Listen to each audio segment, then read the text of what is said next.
नमस्कार, जय हिंद साथियों। आपका एक बार फिर से स्वागत है हमारे इस ऑनलाइन प्लेटफॉर्म में। पिछली क्लास में हमने यहाँ पर वर्णमाला के बारे में बात की थी कि वर्णमाला हमारा क्या होता है, वर्णों का व्यवस्थित या क्रमबद्ध समूह होता है।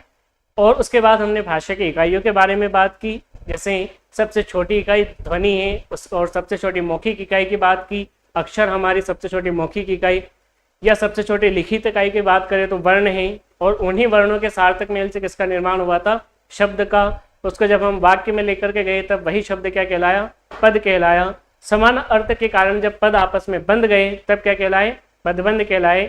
इसके बाद नेक्स्ट इकाई हमने देखी उपवाक्य, और इसके बाद वाक्य। तो ये हमने कल की क्लास में भाषा की इकाइयों के बारे में बात की थी, इसके पहले वाली क्लास में। अब हम इस क्लास में बात करते हैं वर्णों के प्रकार के बारे में। तो चलिए यहाँ पर बात करते हैं हम वर्णों के प्रकार की। हेडिंग डाल लीजिएगा सभी लोग, वर्णों के प्रकार या वर्ण के प्रकार।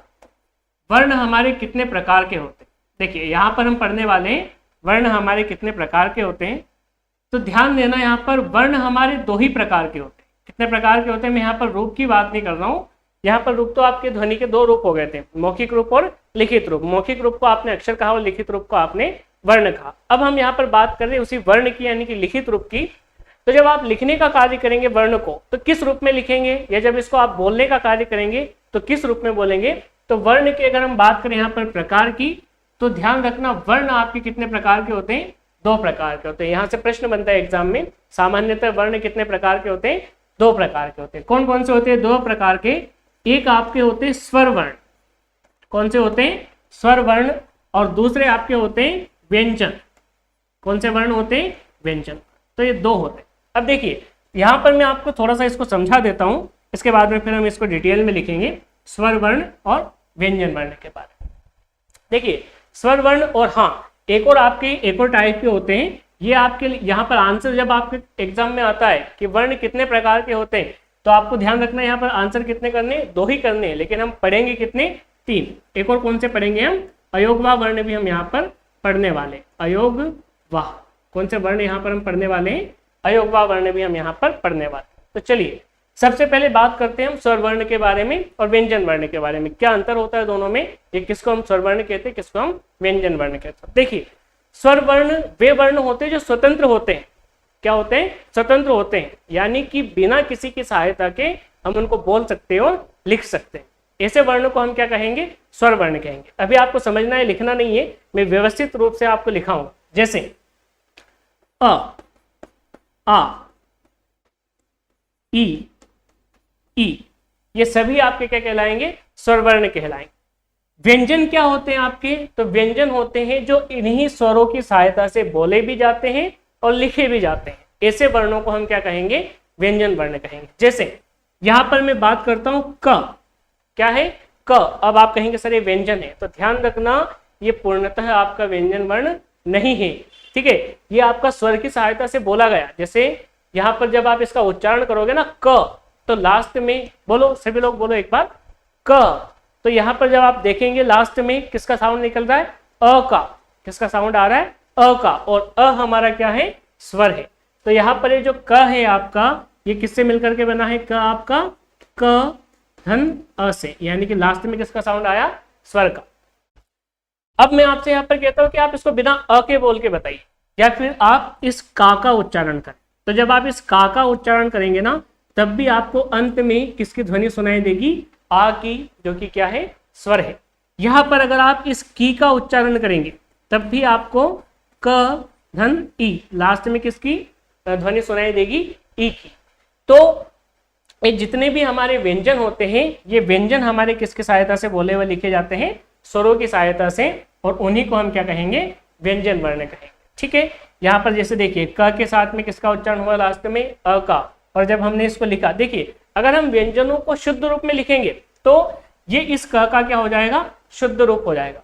ये इस क का क्या हो जाएगा, शुद्ध रूप हो जाएगा। और जब हम इसका उच्चारण करेंगे, तो जैसे भी उच्चारण करेंगे, जैसे यहाँ पर का उच्चारण करेंगे तो अंत में किसका साउंड सुनाई देगा आपको, स्वर का। और जब हम इसको एक ऐसे लिखेंगे, तो ये अब आपका ऐसी कंडीशंस में इसके साथ क्या जुड़ा हुआ है, व्यंजन और स्वर। तो व्यंजन हमारे किसकी सहायता से, हमें यहाँ से समझ आता है कि व्यंजन हमारे किसकी सहायता से बोले व लिखे जाते हैं, व्यंजन हमारे स्वरों की सहायता से बोले व लिखे जाते हैं। तो बेसिकली वर्ण आपके कितने प्रकार के होते हैं? वर्ण आपके होते हैं कितने प्रकार के? 2 प्रकार के। आपको एग्जाम में आंसर करके आना है। वर्ण आपके कितने प्रकार के होते हैं? 2 प्रकार के होते हैं। एक आपके होते हैं स्वर वर्ण और एक आपके होते हैं कौन से वर्ण? व्यंजन वर्ण। क्लियर? जो स्वतंत्र होते हैं, जिनकी गति निर्बाध होती है, उनको हम क्या कहते हैं? स्वर वर्ण कहते हैं। और जो स्वरों की सहायता से बोले लिखे जाते हैं, उनको हम क्या कहते हैं? व्यंजन वर्ण कहते हैं। तो चलिए अब हम यहाँ पर बात करते हैं स्वर वर्ण की। सबसे पहले यहाँ पर हम बात करते हैं किसकी? स्वर वर्ण की। हेडिंग डाल लीजिएगा स्वर। किसकी बात कर रहे हैं हम यहाँ पर? स्वर की बात कर रहे हैं। और आप सभी जानते हैं स्वर की, जिसकी परिभाषा आपको लिखनी है, क्योंकि कभी कभी एग्जाम में सीधे इसकी परिभाषा पूछ ली जाती है या परिभाषा से भी प्रश्न आता है। तो ध्यान रखना, स्वर हमने किसको कहा? वे वर्ण जो निर्बाध गति से, वे वर्ण जो, या फिर आप ये इसको और आसान भाषा में अगर आप बना सकते हैं, वे वर्ण जिनका उच्चारण, वे वर्ण जिनका उच्चारण कौन सी गति से होता है? निर्बाध गति से। देखिए निर्बाध गति क्या होता है अभी हम समझेंगे। वे वर्ण जिनका उच्चारण निर्बाध गति से होता है, जिनका उच्चारण निर्बाध गति से, निर्बाध गति से यानी कि बिना रुके। देखिए ये स्वतंत्र होंगे, किसी से मिलकर तो बने नहीं होंगे, इसलिए इनका उच्चारण या इनको जब हम बोलेंगे तो इनकी गति भी कैसी होगी? आपकी निर्बाध, यानी कि बिना रुके हम इसका उच्चारण कर सकते हैं। तो वे वर्ण जो जिनका उच्चारण कैसा होता है? निर्बाध गति से होता है, क्या कहलाते हैं? स्वर कहलाते हैं। अथवा करके आप इसकी एक और परिभाषा भी लिख सकते हैं। अथवा करके आप इसकी एक और परिभाषा भी लिख सकते हैं। वे वर्ण जो स्वतंत्र, वे वर्ण जो स्वतंत्र रूप से एवं बिना किसी की सहायता के, वे वर्ण जो स्वतंत्र रूप से एवं बिना किसी की सहायता के, बिना किसी की, ये सही से लिख लेना थोड़ा सा, बिना किसी की सहायता के बोले व लिखे, बोले व लिखे जा सकते। वे वर्ण जो बिना किसी की सहायता के या स्वतंत्र रूप से बोले व लिखे जा सकते हैं, क्या कहलाते हैं? स्वर। स्वर वर्ण कहलाते, स्वर वर्ण कहलाते हैं। अब आप सभी जानते हैं कि हमारे जो स्वर वर्ण होते हैं वो कौन कौन से होते हैं। तो देखिए जैसे अगर हम यहाँ पर बात करें तो अ, आ, ई, उ, री, ए, ऐ, ओ, औ, और 2 वर्णों को हम यहाँ पर लेते हैं अंग और अ। ये सभी आपके क्या कहलाते हैं? ये सभी आपके स्वर वर्ण कहलाते हैं। ठीक है, यहाँ पर नेक्स्ट प्रश्न बनता है कि जो स्वर वर्ण होते हैं इनकी संख्या से प्रश्न बनता है। कहाँ से प्रश्न बनता है? इनकी संख्या से प्रश्न बनता है। और सबसे ज्यादा जो कंफ्यूजन होता है ना, वो कहाँ पर होता है? हमें इनकी संख्या में होता है। कहीं कहीं पर 10 भी मान लेता है, 11 भी मान लेता है, 13 भी मान लेता है। तो यहाँ पर सबसे ज्यादा स्टूडेंट को डाउट यही रहता है कि जो स्वर होते हैं इनकी संख्या कितनी होती है। तो देखिए इसका अलग अलग आधार होता है, इसका अलग अलग आधार होता है। अगर हम यहाँ पर बात करें परंपरागत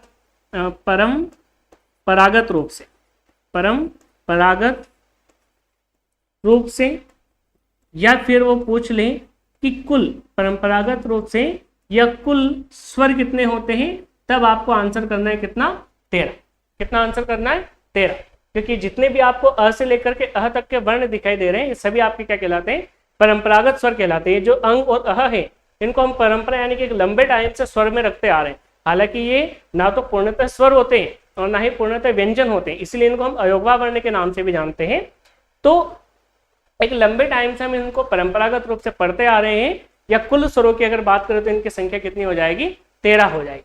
देखिए जैसे ही उसने यहाँ पर क्वेश्चन घुमाया या आपसे पूछा सामान्यतः, क्या पूछा आपसे, सामान्यतः या मूलतः स्वरों की संख्या कितनी है, तो आपको यह फिर सिंपल था, वो आपसे सीधा एग्जाम में ये भी पूछ ले कि स्वरों की संख्या कितनी है, तब आपको आंसर करके आना है सामान्यतः स्वर हमारे कितने प्रकार के होते हैं, 11 प्रकार, सॉरी प्रकार नहीं, सामान्यतः इनकी संख्या कितनी हो जाती है, 11 हो जाती है। ठीक है, अब उसमें हम किन दो वर्णों को छोड़ देते हैं, तो ये जो अंग और अह है, इन दो वर्णों को हम छोड़ देते हैं।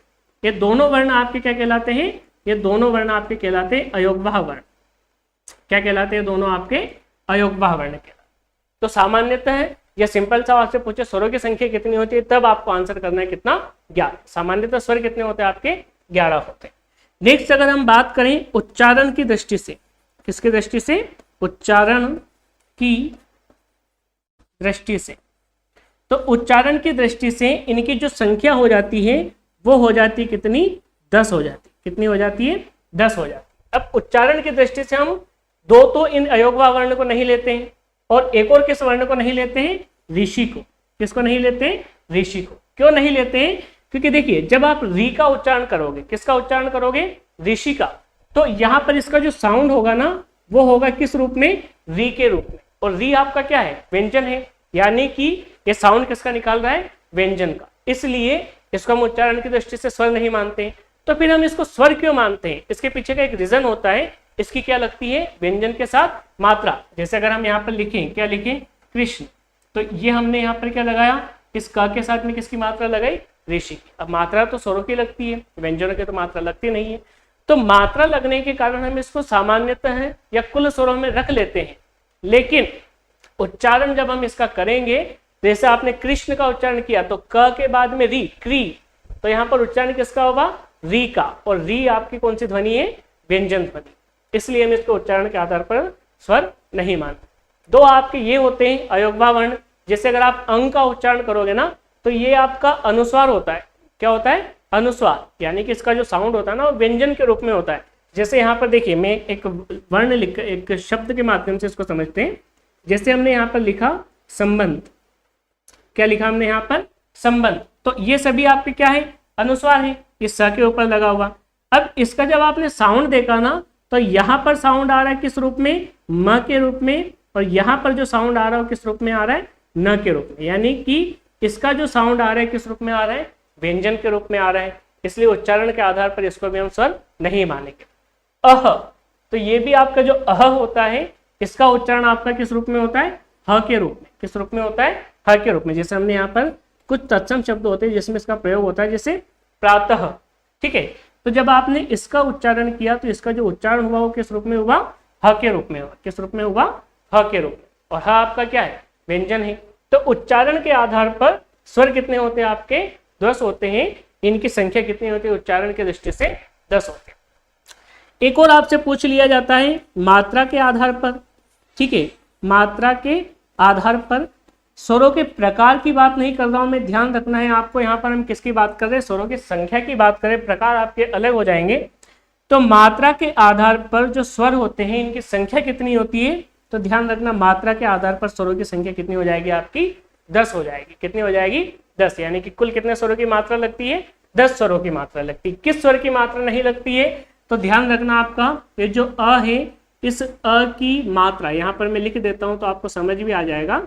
इस अ की मात्रा नहीं लगती है। बाकी की आ से लेकर के औ तक के जितने भी वर्ण होते हैं इन सभी की क्या लगती है, व्यंजनों के साथ जुड़ते हैं जब है तो इनकी क्या होती है, मात्रा लगती है।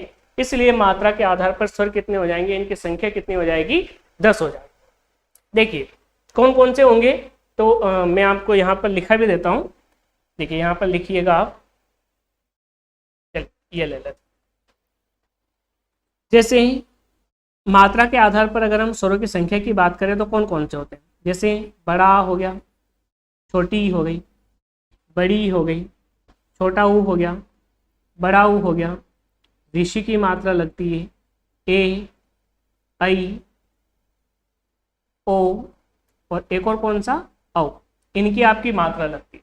बड़े आ की मात्रा आप सभी जानते हैं, शब्द के वर्ण के पीछे लगती है। छोटी की मात्रा आपकी वर्ण के आगे लगती है। बड़ी की मात्रा आपकी वर्ण के पीछे लगती है। छोटे ऊ और बड़े ऊ की मात्रा आपकी र को छोड़ करके बाकी सभी वर्ण के नीचे लगती है। र में ये साथ में लगती है पीछे। री की मात्रा आपकी कौन सी होती है, वर्ण के नीचे लगती है इस तरह से। ये आपकी ए की मात्रा हो जाएगी, ये आपकी बड़े ए की मात्रा हो जाएगी, ये आपकी छोटे ओ की मात्रा और ये आपकी बड़े ओ की मात्रा। तो मात्रा के आधार पर स्वर आपके कितने प्रकार के हो जाते हैं, सॉरी कितने, इनकी संख्या कितनी हो जाती है, 10 हो जाती है। क्लियर। तो यहाँ पर आपका स्वर क्लियर होता है कि वे वर्ण जिनका उच्चारण कौन सी गति से होता है, निर्बाध गति से होता है, उनको हम क्या कहेंगे, स्वर कहेंगे। ये जो स्वतंत्र होते हैं, बिना किसी की सहायता के बोले व लिखे जा सकते हैं, उन वर्णों को हम किस नाम से जानते हैं, स्वर वर्ण के नाम से जानते हैं। अ से लेकर के अह तक के जितने भी आपको वर्ण दिखाई दे रहे हैं सभी आपके कौन से वर्ण कहलाएंगे, स्वर वर्ण कहलाएंगे। नेक्स्ट अगर हम बात करें इनकी संख्या की, तो संख्या में आपको बिल्कुल कंफ्यूज नहीं होना है, बहुत अच्छे से और शानदार तरीके से आंसर करके आना है। सिंपल सा अगर वो आपसे पूछे स्वरों की संख्या कितनी है, तब आपको आंसर करके आना है कितनी, 11। अगर वो आपसे पूछे कुल स्वर या परंपरागत रूप से स्वरों की संख्या कितनी है, तो आपको आंसर करके आना है कितना, 13। या अगर वो आपसे पूछे उच्चारण की दृष्टि से स्वर कितने होते हैं, तब आपको आंसर करना है कितने होते हैं, उच्चारण की दृष्टि से 10 होते हैं। मात्रा के आधार पर स्वरों की संख्या कितनी होती है, 10 होती है। किस स्वर को हम उच्चारण की दृष्टि से नहीं मानते, तो 3 स्वर होते हैं आपके, ऋषि, अंग और अह। इनका उच्चारण किस ध्वनि के रूप में होता है, व्यंजन ध्वनि के रूप में, इसलिए इनको हम उच्चारण के आधार पर स्वर नहीं मानते हैं। मात्रा के आधार पर किसकी मात्रा नहीं लगती, जो आपका छोटा अ होता है, इस छोटे आ की आपकी मात्रा नहीं लगती। बाकी आ से लेकर के ओ तक के जितने भी 10 वर्ण आपके होते हैं, तो इनकी संख्या मात्रा के आधार पर कितनी हो जाएगी, 10 हो जाएगी। तो ये आपको समझ आया होगा। इसके बाद में हम नेक्स्ट बात करते हैं स्वरों के वर्गीकरण की, इनको हम डिटेल से पढ़ेंगे। चलिए, तो सभी लोग यहाँ पर हेडिंग डाल लीजिएगा। हम पढ़ने वाले यहाँ पर क्या, स्वरों का वर्गीकरण। स्वरों का वर्गीकरण यानी कि हम स्वरों को किन किन आधार पर और कैसे कैसे कितने भागों में उनको बांटते हैं, वो हम यहाँ पर पढ़ने वाले हैं। तो हेडिंग डाल लीजिएगा सभी लोग, स्वरों का वर्गीकरण।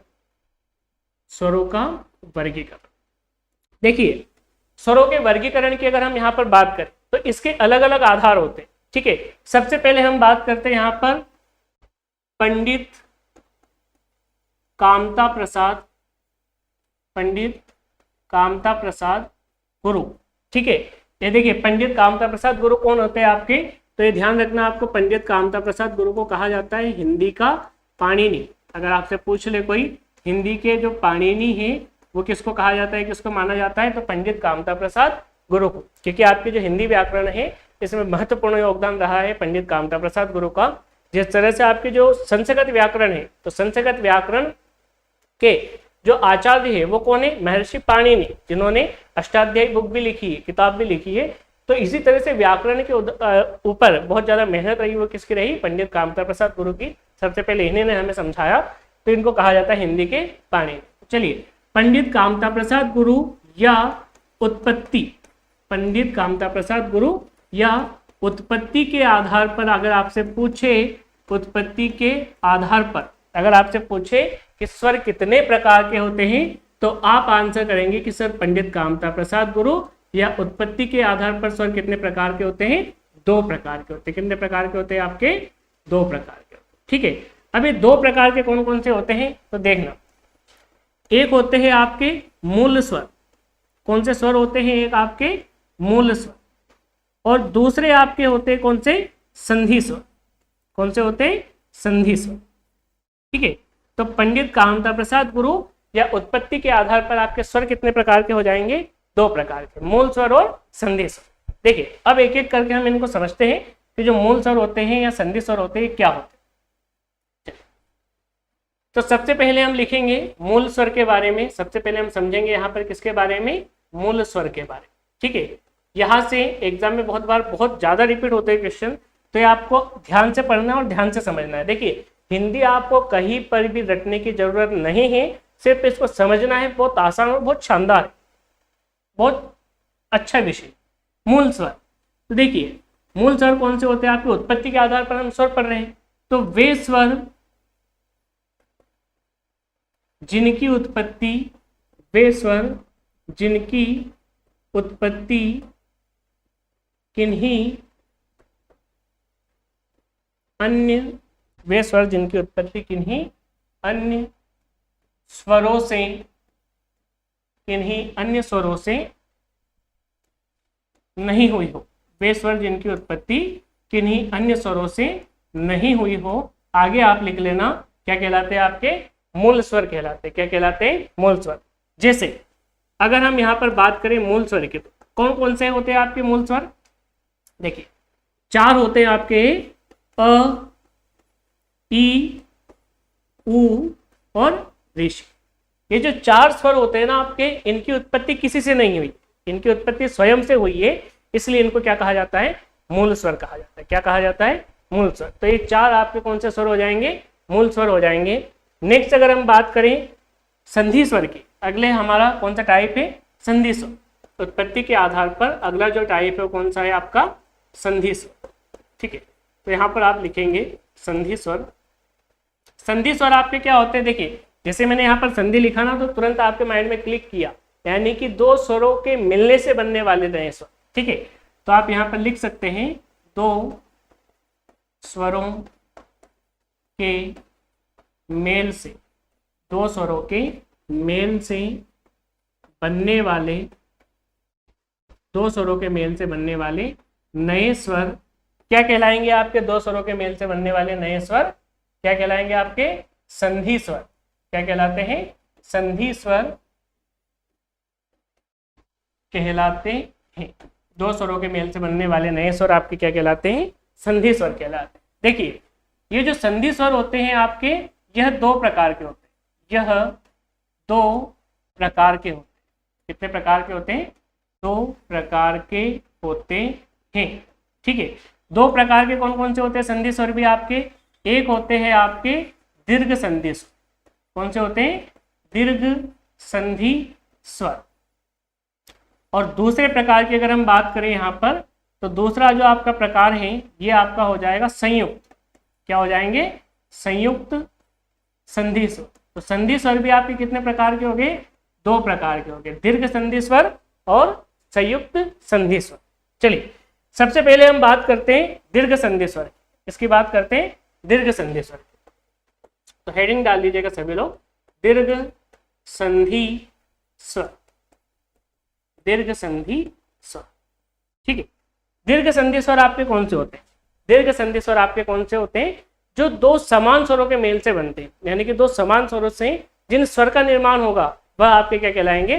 दीर्घ संधि स्वर। तो परिभाषा आप लोग लिख सकते हैं, 2 समान, 2 समान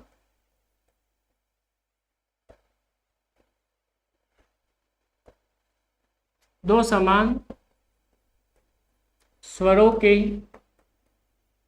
मेल से बनने वाले, 2 समान स्वरों के मेल से बनने वाले नए स्वर, 2 समान स्वरों के मेल से बनने वाले नए स्वर आपके कौन से संधि स्वर कहलाएंगे? दीर्घ संधि स्वर। दीर्घ संधि स्वर कहलाते। ठीक है, देखिए यहाँ पर आपके एग्जाम में जब आप संधि पढ़ेंगे ना, तो संधि में जो सबसे मेन रोल होता है स्वर संधि में, वो इन संधि स्वरों का होता है। तो इनको समझना बहुत ज्यादा जरूरी होता है कि कौन सा स्वर किससे मिलकर के बना है। ठीक है, तो सबसे जैसे आपकी जो दीर्घ स्वर संधि होती है ना, वो आपका पूरा 3 वर्णों का 3 वर्णों का गेम होती है, जिन 3 वर्णों से मिलकर के ये बने होते हैं। जैसे देखिए सबसे पहले हम बात करें दीर्घ संधि स्वर की, तो ये 3 वर्ण होते हैं आपके, बड़ा, बड़ी और बड़ा। ठीक है, बड़ा, बड़ी और बड़ा, ये होते हैं आपके दीर्घ संधि स्वर। क्योंकि इस बड़े आ की अगर हम बात करें निर्माण की, तो इस बड़े आ का निर्माण होता है आपका किससे? अधन अ से मिलकर। किससे मिलकर के होता है? अधन अ से मिलकर के होता है। इस बड़ी की अगर हम बात करें, तो बड़ी का निर्माण होता है आपका ईधन ई से। किससे मिलकर के होता है? ईधन ई से। इस बड़े ओ की बात करें तो बड़े ओ का निर्माण होता है दोनों आपके छोटे ओ से मिलकर। तो आप यहाँ पर देख पा रहे होंगे, देखिए आप यहाँ पर देख रहे होंगे कि दोनों साइड आपके कौन से स्वर हैं? समान।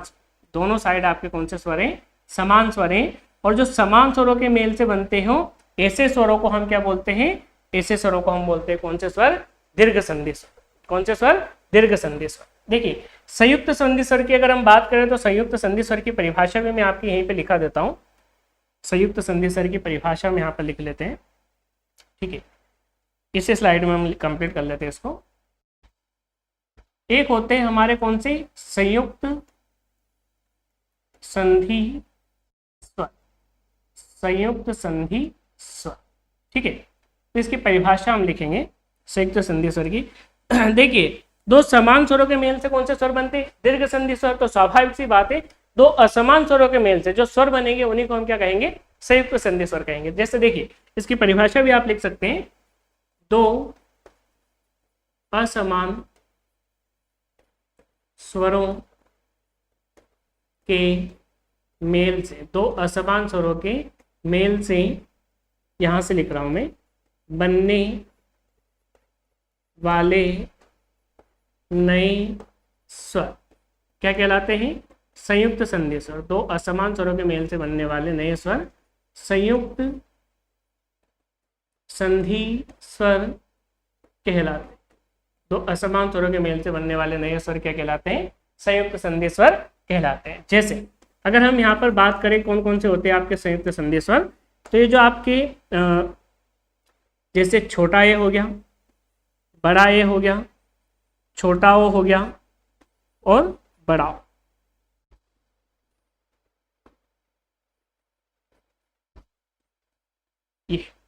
ये चार आपके कौन से स्वर होते हैं? ये चार आपके होते हैं संयुक्त संधि स्वर। अब यहाँ पर हम देखेंगे इस ए का निर्माण किससे होता है, ठीक है।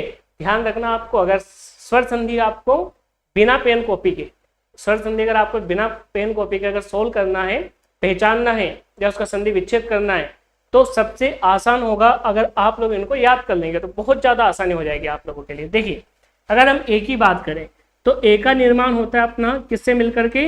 अधन ई से। किससे मिलकर के होगा? अधन ई से। इस बड़े ए की बात करें तो ये हमारा अधन छोटे ए किससे मिलकर के बनता है? अ और छोटे ए से। नेक्स्ट अगर हम ओ की बात करें तो इस ओ का निर्माण होता है हमारा अधन ओ से, यानी कि अ और छोटे ओ से, ठीक है। ओ की अगर हम बात करें तो ओ का निर्माण होता है अ धन कौन से ओ से? छोटे ओ से। तो यहां पर आपको क्या समझ आया? यहां पर आपको एक चीज समझ आई। कौन सी चीज समझ आई? कि यहां पर आपके जो दोनों साइड है ना, दोनों साइड आपके असमान स्वर है, अलग अलग। और जब असमान स्वरों के मेल से बनेंगे उन स्वरों को हम क्या नाम देंगे? उन स्वरों को हम नाम देंगे कौन से स्वर? संयुक्त संधि स्वर, ठीक है।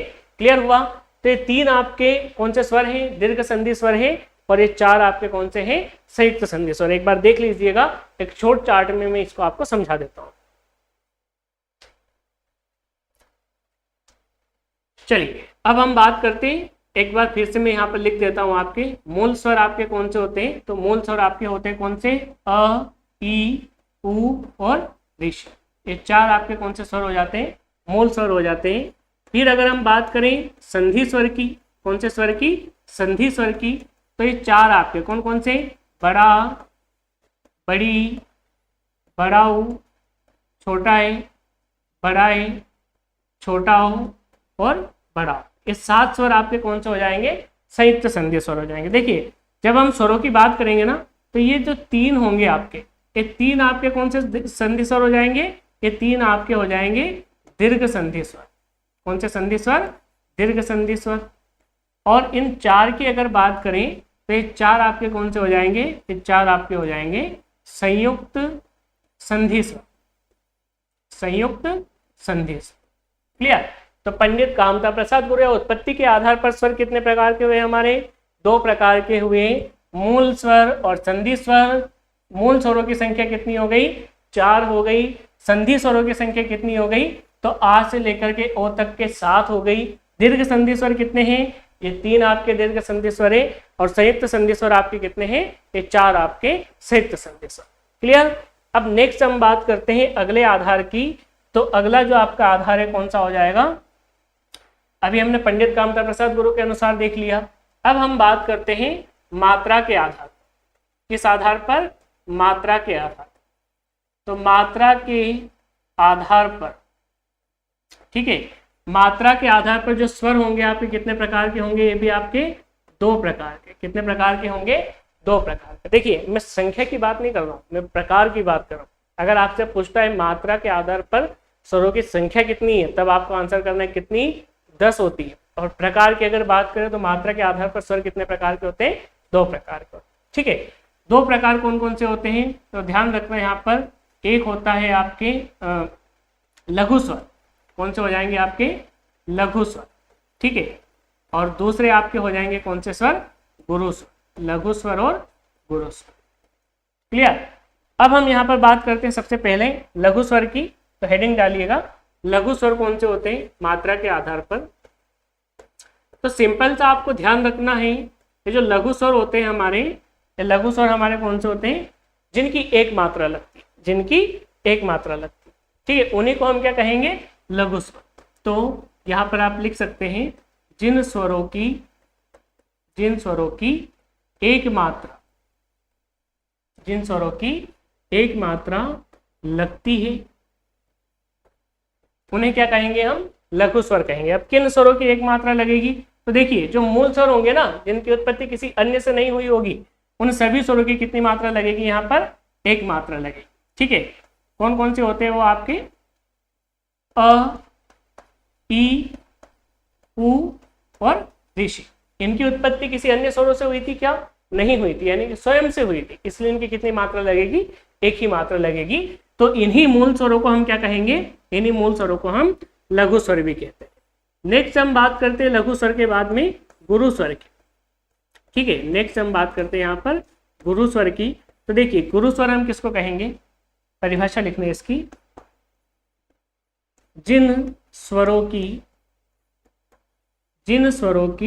कितनी मात्राएं, 2। जिन स्वरों की 2 मात्राएं लगती है, ये सही से लिखना,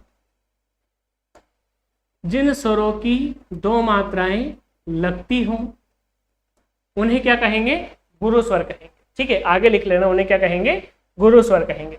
अब गुरु स्वर हमारे कौन कौन से होते हैं। ठीक है, तो यहाँ पर फट से आपके माइंड में देखिए, रखना नहीं है, समझना है। क्या समझना है कि अगर सिंगल होगा, यानी कि जिनकी उत्पत्ति स्वयं से हुई होगी, उनकी स्वाभाविक सी बात है कितनी मात्रा लगेगी, एक मात्रा, और उनको हम क्या कहेंगे, लघु स्वर कहेंगे।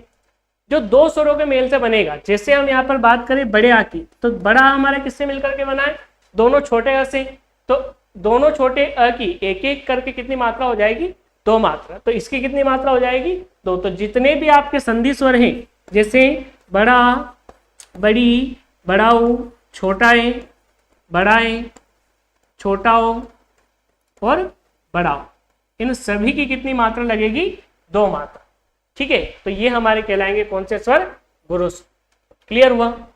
चलिए, तो ये हो गए आपके मात्रा के आधार पर स्वर कितने प्रकार के हो गए, 2 प्रकार के हो गए। लघु स्वर जिनकी एक मात्रा लगती हो, गुरु स्वर जिनकी 2 मात्राएं लगती है। ठीक है, एक मात्रा किनकी लगेगी, मूल स्वरों की, जिनकी उत्पत्ति स्वयं से होगी। 2 मात्राएं किनकी लगेगी, जो 2 स्वरों से मिलकर के बनेंगे, यानी कि सभी संधि स्वर हमारे किस में आएंगे, गुरु स्वर में। चलिए नेक्स्ट अगर हम यहाँ पर बात करें, तो अगला हम यहाँ पर पढ़ेंगे, मात्रा के आधार पर हमारा हो गया। नेक्स्ट हम यहाँ पर बात करते हैं ओष्ठाकृति के आधार पर, ओष्ठाकृति। ठीक है, ये देखिए ओष्ठाकृति क्या होती है, आप यहाँ पर ब्रैकेट में लिख सकते हैं। ओष्ठाकृति यानी कि हमारे होठों का आकार, होठों का आकार, इसी को हम क्या बोलते हैं, ओष्ठाकृति बोलते हैं। ठीक है, तो ओष्ठाकृति के आधार पर जो स्वर होते हैं वो कितने प्रकार के होते हैं, तो ध्यान रखना दोस्तों, ओष्ठाकृति के आधार पर भी जो स्वर होते हैं वो कितने प्रकार के होते हैं, हमारे 2 प्रकार के होते हैं। कितने प्रकार के होते हैं, 2 प्रकार के होते हैं। कौन कौन से होते हैं, 2 प्रकार के, तो एक आपके होते हैं कौन से, वृत्तमुखी। कौन से स्वर, वृत्तमुखी स्वर। कौन से स्वर होते हैं, वृत्तमुखी स्वर होते हैं। और दूसरे आपके होते हैं कौन से, अवृत्तमुखी, अवृत्तमुखी।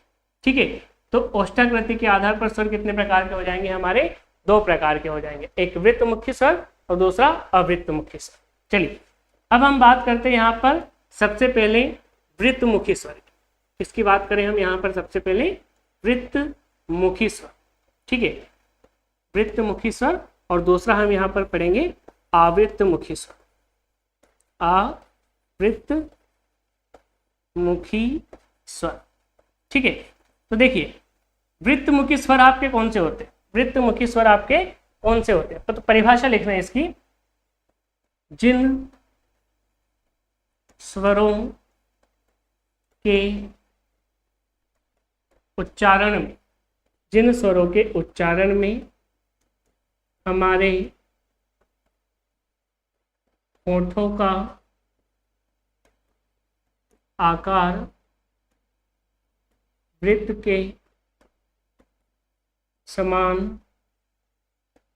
हो जाता है, उन्हें क्या कहेंगे हम, वृत्तमुखी। अब देखिए पहली बात तो आपको ये समझना होगा कि जब हम स्वरों का वर्गीकरण करते हैं ना, तो हम स्वरों का वर्गीकरण 11 स्वरों में से करते हैं। कितने स्वरों में से कर रहे हैं, 11 स्वरों में से। ठीक है, अ से लेकर के ओ तक के।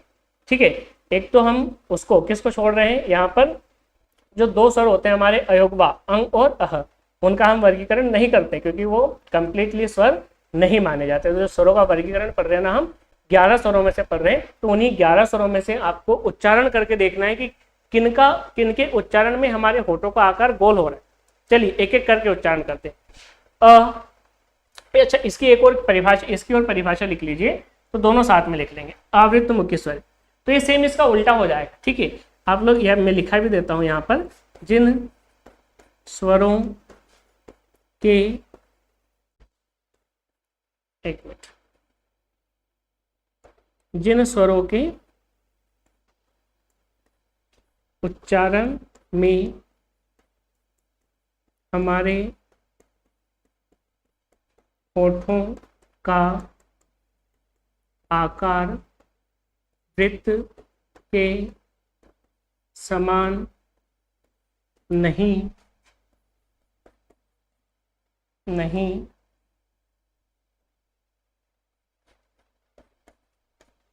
होता है, उन्हें हम क्या कहेंगे, आवृत्तमुखी स्वर कहेंगे। देखिए अब उन 11 स्वरों का आपको उच्चारण करना है। वृत्त, अच्छा वृत्त कैसे होता है आपको पता है ना, वृत्त का अर्थ, वृत्त यानी कि कैसा होता है आपका, गोल।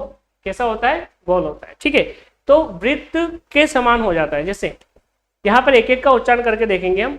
अ, जब हमने अ का उच्चारण किया हुआ क्या, अ, आ, ई, उ। अब जैसे ही आपने उ बोला ना, तो आपके होठों का आकार कैसा हो गया, वृत्त के समान हो गया, यानी कि उ आपका कौन सा स्वर है, वृत्तमुखी स्वर। इसके बाद जब आप उ का उच्चारण करोगे, एक और बड़ा उ, तो बड़े उ का उच्चारण भी आपका, आपके होठों का आकार कैसा होगा, वृत्त के समान, उ। इसके बाद री, ए, ऐ, ओ। अब जैसे ही आपने ओ का उच्चारण किया, तो आपके होठों का आकार फिर से कैसा हो गया, गोल हो गया। तो स्वाभाविक सी बात है, बड़े ओ में भी आपके होठों का आकार कैसा हो जाएगा, गोल हो जाएगा। तो ये 4 स्वरों का जब आप उच्चारण करेंगे ना, तो आपके होठों का आकार कैसा हो जाएगा, गोल हो जाएगा। तो ये चारों जो स्वर होंगे आपके क्या कहलाएंगे, वृत्तमुखी स्वर कहलाएंगे। बाकी के बचे हुए जितने भी स्वर हैं क्या कहलाएंगे, आवृत्तमुखी स्वर कहलाएंगे। जैसे अ, आ, ई, सॉरी, वो तो हमने ऊपर लिख लिया है, वो तो हमारा कौन सा हो जाएगा, वृत्तमुखी हो जाएगा। री, ए और ऐ, ये जो 7 स्वर होंगे ना आपके, 3, 4, 7, ये 7 स्वर आपके क्या कहलाएंगे, आवृत्तमुखी स्वर। ठीक है, तो यहाँ पर समझ आया आपको कि वृत्तमुखी और अवृत्तमुखी स्वर हम किसको कहेंगे, जिनके उच्चारण में होठों का आकार गोल होता है। और ऐसे 4 ही स्वर होते हैं हमारे, कौन सा, छोटा हो, बड़ा हो, छोटा हो, बड़ा हो। और आवृत्तमुखी में ये बाकी के आपके जिनके उच्चारण में हमारे होठों का आकार गोल नहीं होता है, क्या कहलाते हैं आपके, आवृत्तमुखी स्वर कहलाते हैं। नेक्स्ट अगर इसके बाद बात करें, तो इसके बाद आपका आ जाता है हमारा औष्ठाकृति के आधार पर भी हो गया। अब हम बात करते हैं जिह्वा के आधार पर। किस आधार पर, जिह्वा के आधार, जिह्वा के आधार। तो देखिए जिह्वा के आधार पर स्वर आपके कितने प्रकार के होंगे, 3 प्रकार के। कितने प्रकार के होंगे, जिह्वा के आधार पर स्वर आपके 3 प्रकार के। ठीक है, 3 प्रकार के कौन कौन से होंगे, तो एक होंगे आपके अग्र स्वर।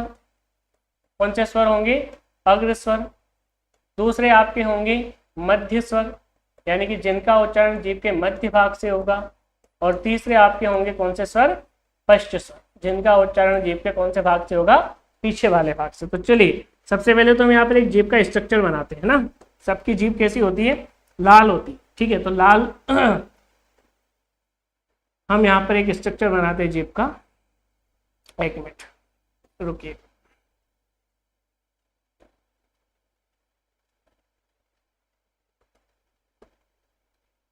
चलिए इधर बना लेते।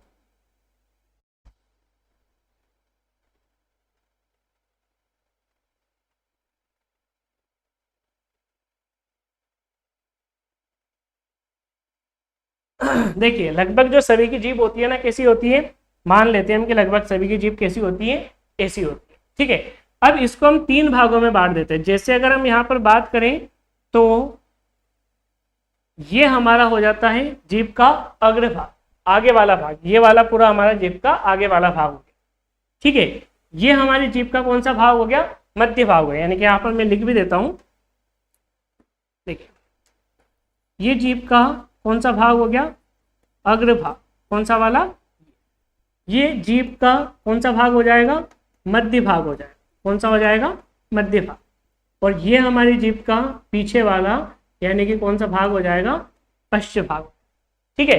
अब जिन स्वरों का उच्चारण जीभ के आगे वाले भाग से होगा उन स्वरों को हम किस नाम से जानेंगे, अग्रस्वर के नाम से। उन स्वरों को हम क्या नाम देंगे, अग्रस्वर। जिन स्वरों का उच्चारण जीभ के मध्य वाले भाग से होगा उन स्वरों को हम क्या नाम देंगे, मध्य स्वर। उन स्वरों को हम क्या नाम देंगे, मध्य स्वर। और जिन स्वरों का उच्चारण जीभ के पीछे वाले भाग से होगा उन स्वरों को हम क्या नाम देंगे, पश्च स्वर, ठीक है। इतना क्लियर है सभी का। इसके बाद में अगर हम आगे बात करें तो अब हम उच्चारण करके देखेंगे, अब हम प्रैक्टिकल करके देखेंगे। तो प्रैक्टिकल में ही हमें समझ आएगा कि किन स्वरों के उच्चारण में जीभ का कौन सा भाग मदद कर रहा है। तो सबसे पहले शुरुआत करते अ ई। देखिए अ का भी छोड़ दीजिए, अ आ। जैसे आपने आ का उच्चारण किया ना तो हमें समझ आया कि आ का उच्चारण जीभ के कौन से भाग से हो रहा है, पीछे वाला। अ आ ई, जैसे आप ई पर आए तो कौन से भाग से हुआ, आगे वाले। तो बड़ी का उच्चारण भी कौन से भाग से होगा, आगे वाले। अ आ ई री, ठीक है। अ आ ई ऊ। अब जैसे आपने ऊ का उच्चारण किया तो कौन सा भाग मदद किया, पीछे वाला। तो बड़े ऊ का उच्चारण भी कहां पर हो जाएगा, जीभ के पीछे वाले भाग से। इसके बाद में री, तो री का उच्चारण जीभ के आगे वाले भाग से हुआ तो री आपका कौन सा हो जाएगा, अग्रस्वर। री ए ऐ में भी आपका कौन सा भाग मदद करता है, आगे वाला।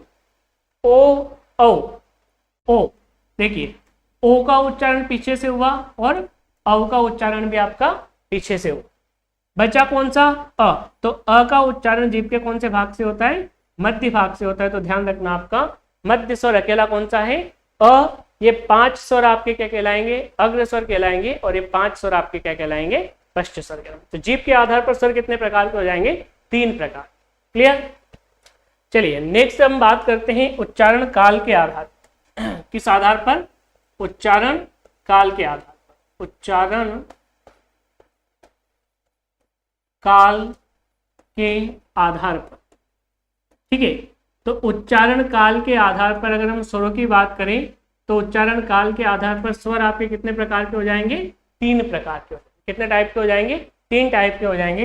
देखिए उच्चारण काल, काल यानी कि यहाँ पर हम किसकी बात कर रहे हैं, समय की। यानी कि उच्चारण में लगने वाले समय के आधार पर स्वर कितने प्रकार के, 3 प्रकार। 3 प्रकार आपके कौन कौन से हो जाएंगे। तो सबसे पहला आपका हो जाएगा ह्रस्व स्वर। कौन से हो जाएंगे, ह्रस्व स्वर। दूसरे आपके हो जाएंगे, सॉरी मध्य नहीं आएगा, यहाँ पर आएगा दीर्घ स्वर, ह्रस्व स्वर। इसके बाद दीर्घ स्वर और एक आपके हो जाएंगे प्लूत स्वर। कौन से स्वर, प्लूत स्वर।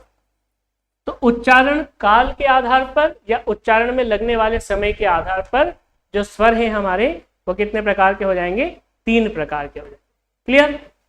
चलिए एक बार इन तीनों को समझते हैं। उच्चारण काल के आधार पर जो स्वर है हमारे 3 प्रकार के कौन कौन से हैं। तो सबसे पहली हेडिंग डालिएगा ह्रस्व स्वर, ठीक है। ह्रस्व स्वर। अब ह्रस्व स्वर आपके कौन कौन से होते हैं, देखिए कौन से होते हैं, इसकी परिभाषा लिखिए। जिन स्वरों के उच्चारण में, जिन स्वरों के उच्चारण में सबसे कम समय लगता है, जिन स्वरों के उच्चारण में सबसे कम समय लगता है, ठीक है, उनको हम क्या कहेंगे, ह्रस्व स्वर कहेंगे। अब आप मुझे बताइए कि किन स्वरों के उच्चारण में सबसे कम समय लगेगा। तो यहाँ पर सोचने वाली बात यह है, ठीक है, आप सभी को पता है जो मूल स्वर होंगे ना, जिनकी उत्पत्ति स्वयं से हुई है, यानी कि जिनकी कितनी मात्रा लगती है, एक मात्रा, तो स्वाभाविक सी बात है उनके उच्चारण में सबसे कम समय लगेगा, ठीक है। तो उन्हीं को हम क्या बोल देंगे, ह्रस्व स्वर बोल देंगे जब बात आएगी उच्चारण में लगने वाले समय या उच्चारण काल की। तो कौन कौन से होते हैं हमारे ह्रस्व स्वर, अ, ई, उ और री, ये हमारे कौन से स्वर हो जाएंगे, ह्रस्व स्वर हो जाएंगे, ठीक है। इनके उच्चारण में सबसे कम समय लगता है। नेक्स्ट अगर हम यहाँ पर बात करें दूसरा, तो दूसरे हमारे होंगे कौन से स्वर, दीर्घ स्वर। कौन से स्वर हो जाएंगे, दीर्घ स्वर, ठीक है। तो दीर्घ स्वर की परिभाषा आप लोग लिख सकते हैं। दीर्घ स्वर में जिन स्वरों के उच्चारण में, जिन स्वरों के उच्चारण में ह्रस्व स्वर से अधिक समय लगता हो, जिन स्वरों के उच्चारण में ह्रस्व स्वर से अधिक समय, चलिए इधर लिख देता हूँ, इस समय से इसे लिख लेना, यहाँ पर गलती नहीं करना है लिखने में। यहाँ पर थोड़ा सा मुझे इस पर डिजिटल बोर्ड पर लिखने की हैबिट नहीं है, जिसके कारण मैं सही से लिख नहीं पा रहा हूँ, लेकिन बोल रहा हूँ और आप सभी हिंदी लिखना जानते हैं। ह्रस्व स्वर से अधिक समय लगता है, उन्हें हम क्या कहेंगे, दीर्घ स्वर कहेंगे। अब मुझे बताइए आप कि किन स्वरों के उच्चारण में इनसे ज्यादा समय लगेगा। तो आप कहेंगे सर जो संधि स्वर होंगे ना, वो दो स्वरों से मिलकर के बने हैं, इन्हीं से, उनकी कितनी मात्रा लगती है, दो मात्रा लगती है। तो स्वाभाविक सी बात है कि उनके उच्चारण में इनसे अधिक, ह्रस्व स्वर से अधिक समय लगे, ठीक है। तो यहाँ पर आप लोग लिख सकते हैं कौन कौन से होंगे जो संधि स्वर है आपके, कौन से हैं, बड़ा हो गया, बड़ी हो गई, बड़ाओ, ये आपके दीर्घ संधि स्वर है। संयुक्त संधि स्वर की अगर हम बात करें तो छोटा है, बड़ा है, साथ में छोटा हो। इस छोटे हो को भी एक बार आप सही से लिख लीजिए, कौन सा है आपका, ये छोटा हो और बड़ा हो।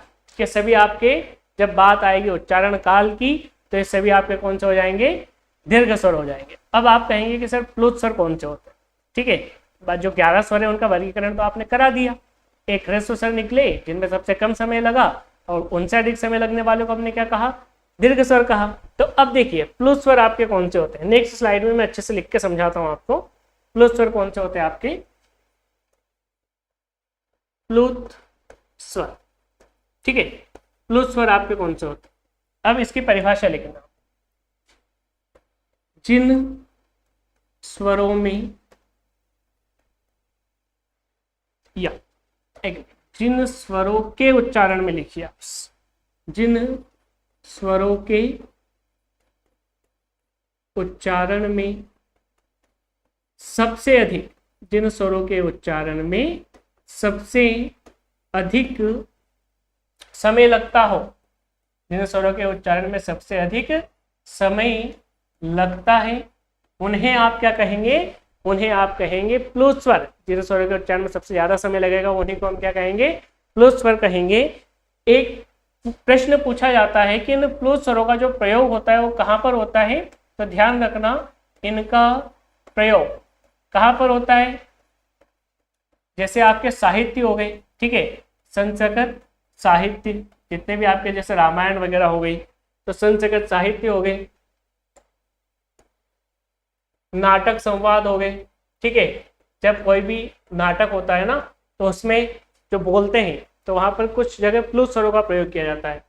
या फिर आप देख सकते हैं यहाँ पर रोने गाने और चिल्लाने में, रोने गाने चिल्लाने में।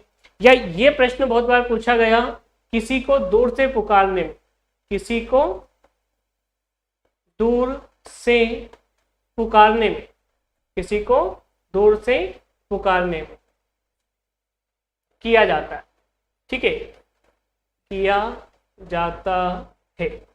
चलिए इनके चिन्ह भी मैं आपको बता देता हूँ, प्लुत स्वरों के जो चिन्ह होते हैं ना वो भी मैं आपको बता देता हूँ। इनके जो चिन्ह होते हैं वो कौन से होते हैं,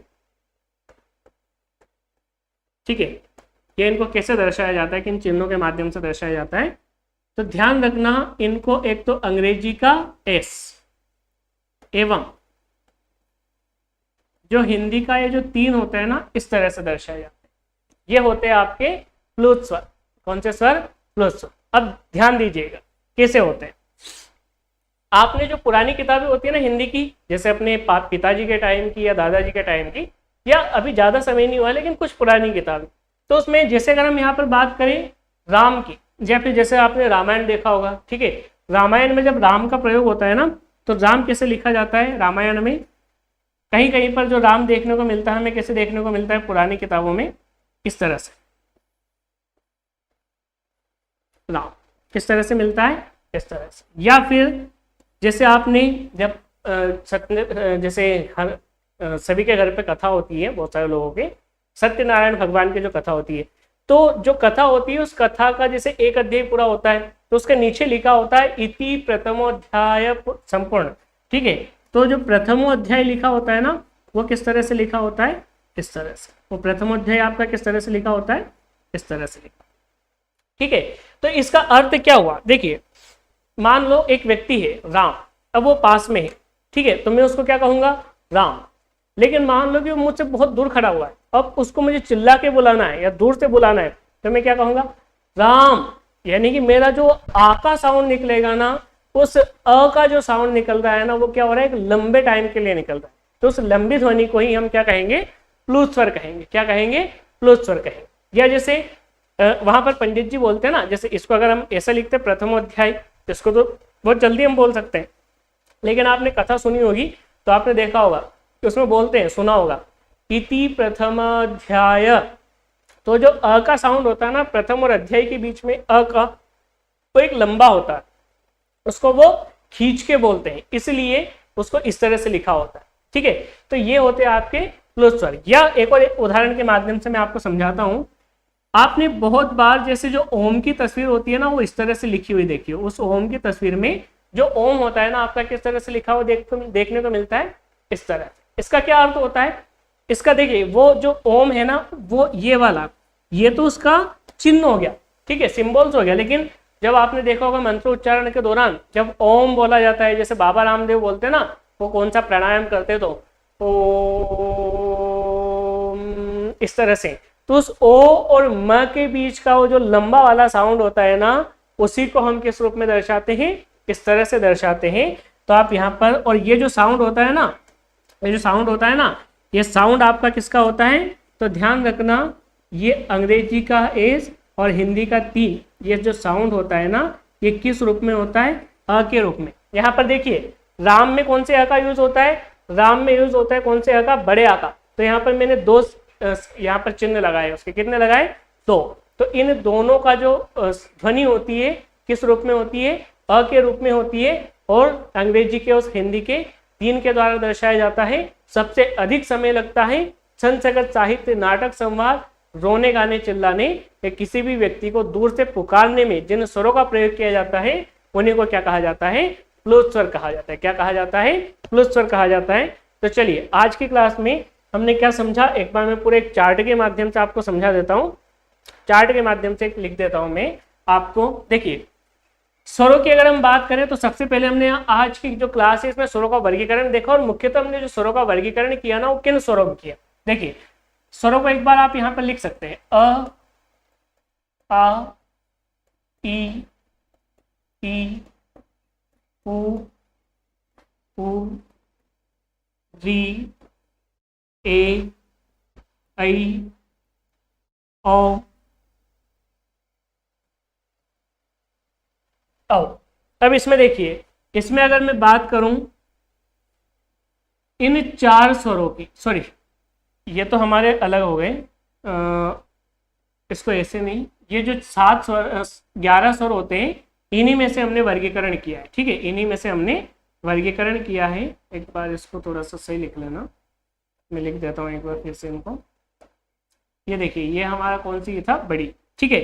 अब इनमें से अगर हम बात करें तो इनमें से अ, ई, उ और ऋषि, अ, ई, उ और ऋषि, इन चारों स्वरों को जब बात आई पंडित कामता प्रसाद गुरु की या उत्पत्ति के आधार पर, तो इन चारों स्वरों को हमने क्या नाम दिया, चारों स्वरों को हमने नाम दिया क्या, मूल स्वर। क्या नाम दिया, मूल स्वर। जब बात आई मात्रा के आधार पर, तो इनकी एक ही मात्रा लगती है, इनको इसलिए हम क्या बोलते हैं, लघु स्वर। जब बात आई उच्चारण काल की, यानी कि उच्चारण में लगने वाले समय की, तो सबसे कम समय लगता है, इसलिए इनको हम एक और क्या बोलते हैं, ह्रस्व स्वर। क्या बोलते हैं इनको हम, ह्रस्व स्वर। तो ये चारों को आप मूल स्वर, लघु स्वर या ह्रस्व स्वर भी कहते हैं। चलिए नेक्स्ट अगर हम बात करें बाकी के इन 7 स्वरों की, बड़ा, बड़ी, बड़ाओ, छोटा है, बड़ा है, छोटा हो और बड़ा, ठीक है। अब इनमें देखिएगा, ये जो 7 स्वर होते हैं ना हमारे, इन 7 स्वरों में से भी ये जो 3 है हमारे, ये आपके कौन से, दीर्घ संधि स्वर। कौन से संधि स्वर है आपके, दीर्घ संधि स्वर है। और अगर हम बात करें इन 4 स्वरों की, तो ये 4 आपके कौन से संधि स्वर हैं, ये 4 आपके हो जाएंगे संयुक्त संधि स्वर। कौन से संधि स्वर हो जाएंगे, संयुक्त संधि स्वर, ठीक है। तो आसान भाषा में इन 7 स्वरों को हम किस नाम से जानते हैं, संधि स्वर के नाम से भी जानते हैं। जब बात आती है मात्रा की, तो मात्रा के आधार पर हम इनको किस नाम से जानते हैं, गुरु स्वर के नाम से, क्योंकि 2-2 स्वरों की मात्राएं, 2 मात्राएं लगेगी। जब बात आएगी उच्चारण काल की, तो 2 स्वरों से मिलकर के बने हैं, तो स्वाभाविक सी बात है कि इनमें समय भी ज्यादा लगेगा, और ज्यादा समय लगता है तो उन स्वरों को हम किस नाम से जानते हैं, दीर्घ स्वर के, किस नाम से, दीर्घ स्वर के नाम से। नेक्स्ट हमने ओष्ठाकृति के आधार पर भी बात की थी, तो उ, बड़ा उ, छोटा उ, बड़ा उ, छोटा उ और बड़ा उ, ठीक है। इन चारों को हमने कौन सा, वृत्तमुखी स्वर कहा। कौन सा स्वर कहा, इन चारों को हमने वृत्तमुखी स्वर। क्लियर। इसके बाद में बाकी के आपके बचे हुए कौन कौन से हो गए, जैसे अ हो गया, आ हो गया, ई, बड़ी, ए और आई, ठीक है। तो इन बाकी के जो स्वर है आपके साथ, ये 7 स्वर आपके कौन से कहलाए, आवृत्तमुखी। कौन से स्वर कहलाए, आवृत्तमुखी स्वर कहलाए। एक हमने देखा जिह्वा के आधार पर, तो जिह्वा के आधार पर भी एक बार फिर से मैं स्ट्रक्चर बना के यहाँ पर बता देता हूँ आपको। जैसे मान लो ये हमारी जीभ है, ठीक है। तो जीभ के आगे वाले भाग से, ठीक है, जीभ के आगे वाले भाग से जिन स्वरों का उच्चारण हुआ, ठीक है, उनको हमने क्या नाम दिया, उनको हमने अग्रस्वर नाम दिया, ठीक है। तो कौन कौन से होते हैं आपके अग्रस्वर, छोटी, बड़ी, री, ए और आई, ये आपके कौन से स्वर हो जाएंगे, अग्र। मध्य स्वर आपका एक ही है, कौन सा, अ। पश्च स्वर की अगर बात करें तो बड़ा आ हो गया, है ना, आ। इसके बाद में उ, ओ और औ, ये आपके कौन से स्वर हो जाएंगे, पश्च स्वर। तो इस तरह से हमने ये पूरा आज स्वरों का वर्गीकरण देखा। इस एक चार्ट के माध्यम से भी आप पूरे स्वरों का वर्गीकरण समझ सकते हैं, याद कर सकते हैं। बाकी मैंने आपको काफ़ी अच्छे से समझा दिया है, परिभाषा भी मैंने आपको इसको काफ़ी अच्छे से लिखा दी है। तो सभी लोग PDF के माध्यम से एक अच्छा से व्यवस्थित नोट्स बनाएं, नोट्स बना करके पढ़ाई करें, जो कि आपके एग्जाम टाइम पे बहुत ज़्यादा काम आएगा। और ये हिंदी आपकी सभी एग्जाम्स के लिए बहुत ज़्यादा शानदार, बहुत ज़्यादा मोस्ट इंपॉर्टेंट रहने वाली है, ठीक है। तो चलिए आज की क्लास में, अभी की क्लास में इतना ही। मिलते हैं नेक्स्ट वीडियो में, तब तक के लिए थैंक यू सो मच, धन्यवाद।